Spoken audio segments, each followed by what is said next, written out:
Bank की राजनीति के लिए उस मूल भावना से समझौता करते नजर आते हैं और अभी भी आज भी कई इस प्रकार की चीजें निकल के आई हैं, जैसे कि उलेमा के संगठन के द्वारा जो मांगे रखी गई, कांग्रेस उस पर सहमति जताती नजर आ रही है। धर्म के आधार पर आरक्षण देने की बात महाराष्ट्र में। देखिए, सबसे पहली बात, अभी भाजपा प्रवक्ता अनुजा जी ने कहा कि आरक्षण एक ड्रामा है। यही मानसिकता पूरी भाजपा की है, यही मानसिकता मोदी जी की है। हम तो स्पष्ट रूप से कह रहे हैं कि मोदी जी, आप आरक्षण को मिटाना चाहते थे, इसलिए आपकी पार्टी और आपके लोग आरक्षण को एक ड्रामा मानते हैं।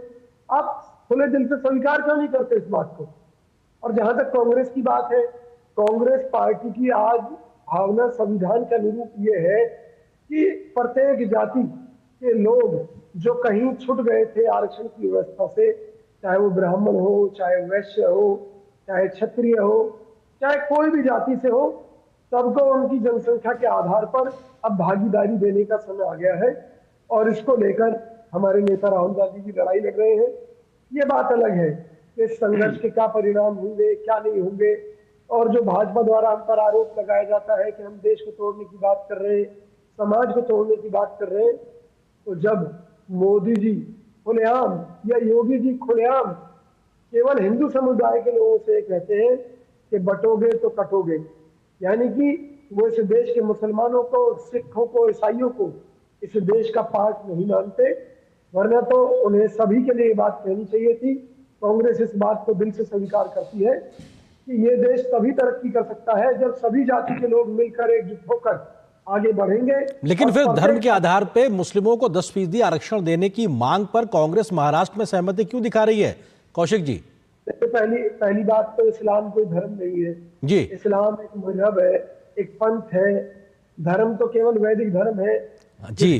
ये बड़ा एक लॉजिकल चीज है सर, आप लेके आए। मैं आता हूं आपके साथ, हमारे साथ शांतनु गुप्ता जी भी हैं।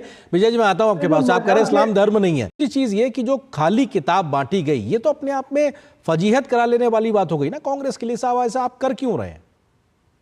देखिए, सबसे पहली बात, शांतनु जी ने जो बातें कही, नाम बेशक उन्होंने कांग्रेस का लिया, लेकिन भाजपा के खिलाफ उन्होंने हर बात कही है। जहां तक माननीय मोदी जी की बात है, उन्होंने कहा एक रहेंगे तो सेफ रहेंगे, यानी कि मोदी जी का विश्वास देश की पुलिस व्यवस्था से और आर्मी से उठ चुका है। इसलिए वो जनता से कह रहे हैं, भैया एकजुट हो जाओ, तुम्हारी एकता ही तुम्हें बचा सकती है। यानी कि उन्होंने देश की जनता को भगवान भरोसे छोड़ दिया है कि एक रहोगे तभी सेफ रहोगे, यानी कि मोदी सरकार से उम्मीद मत करो। जहां तक हिंदू धर्म की बात है, जिस भाजपा को हिंदू धर्म की परिभाषा नहीं मालूम, जिन माननीय मोदी जी को नहीं मालूम, वो लोग हिंदुओं के नाम पर राजनीति कर रहे हैं।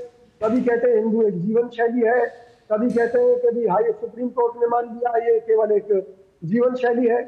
तो जिन्हें हिंदू धर्म के बारे में मालूम नहीं, जो कभी बात करते हैं पसमानदा मुसलमानों की, कभी सिया की, कभी सुन्नी की, कभी कहते हैं गोली मारो जाति विशेष के लोगों को, तो समाज को ये लोग बांट रही है, कांग्रेस बांट रही है। कांग्रेस तो सीधी बात कह रही है कि भाई, आजादी के इतने समय बाद तक अगर किसी जाति को उसका हक नहीं मिल पाया है, चाहे वो ब्राह्मण क्यों ना हो, चाहे वो वैश्य क्यों ना हो, हम जातिगत जनगणना कराएंगे।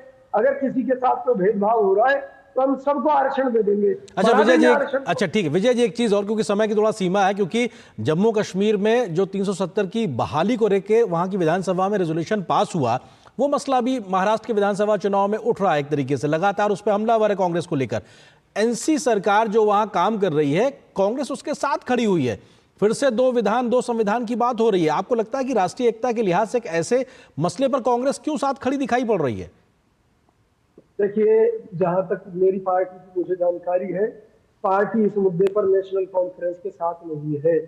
हो सकता है कि हमारे विधायक या कहीं ना कहीं पार्टी हाईकमान और विधायकों के बीच कोई मिसकम्युनिकेशन है, जिसकी वजह से ये चीजें सामने आ रही है। 370 पर हमारा सीधा स्पष्ट है, रुख है। जो चीज खत्म हो गई खत्म हो गई। अगर उसको दोबारा से लागू करना है तो उसके लिए पूरे देश में जनमत संग्रह कराना होगा। ठीक है, आपके